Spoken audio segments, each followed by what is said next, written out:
Deborah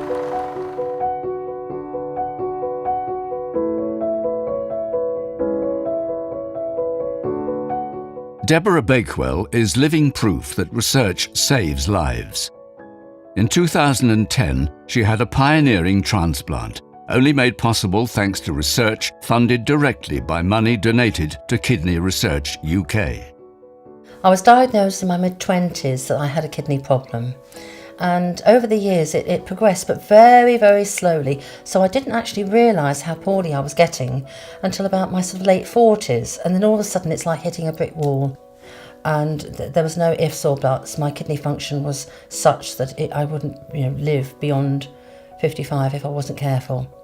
In 2008, Deborah began a grueling routine of dialysis for 9 hours, 6 nights a week, while she waited for a kidney to become available. Then she got the call she'd been waiting for. I used to be on absolute tenterhooks. Whenever the phone rang, that was it. It would be a fight to get to the phone first.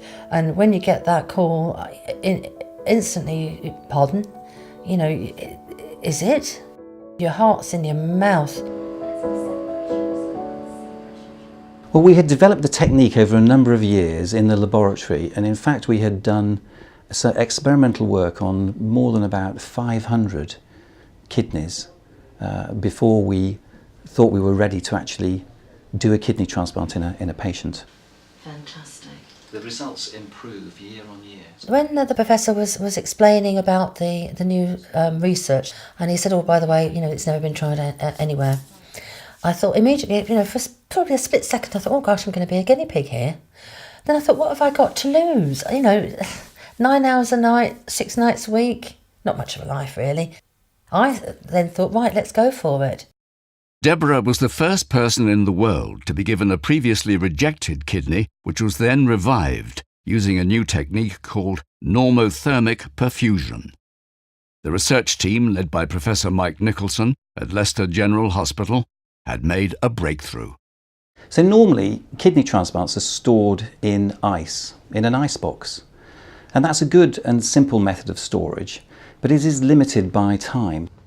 So what we've been doing is taking kidneys at the end of their period of cold storage and then giving them this new treatment called normothermic perfusion. What we do is we circulate blood through the kidney, and the blood is warmed to normal body temperature, so the kidney warms up.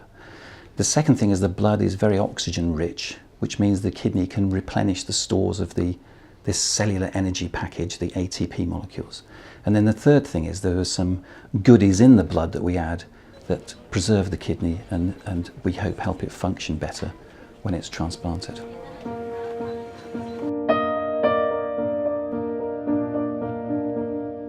Deborah's transplant was a success. She got her life back. Sprung to life. Where's it going to go? The freedom, the absolute freedom the kidney transplant has given me. I have a normal life. I can go away for weekends. I have both my step-granddaughters, and we do an awful lot of playing. And the thing is, I could never, ever have done that. I would never have had the energy, but I can now. There is a big mismatch between the demand for kidneys and the supply of them. 90% of the transplant waiting list is patients requiring kidneys. One of the main advantages of this technique is that we may be able to increase the transplant rate by using it. The more funding we receive, the more research we can do, and the more lives we can save. Every day in the UK, someone dies waiting for a kidney transplant. You do feel guilty that you were lucky and somebody else isn't. It's a bit like, winning the lottery. I've won the lottery, I've hit the jackpot, but somebody else is still buying the ticket. And, I just feel so sorry that, people are still in that position. And what's more, young people are still in that position.